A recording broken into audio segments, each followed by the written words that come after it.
बिस्मिल्लाहिर्रहमानिर्रहीम। अल्हम्दुलिल्लाह। आप हजरात हज के लिए तशरीफ ले जा रहे हैं।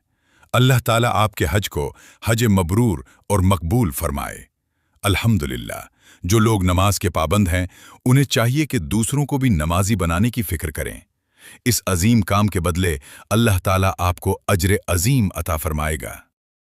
जो लोग पाबंदी के साथ नमाज अदा नहीं करते वो पुख्ता इरादा करें और अल्लाह ताला से दुआ मांगे कि हमारी एक भी नमाज कज़ा न होने पाए। नमाज के मुताल्लिक एक मुख्तसर निसाब तैयार किया गया है।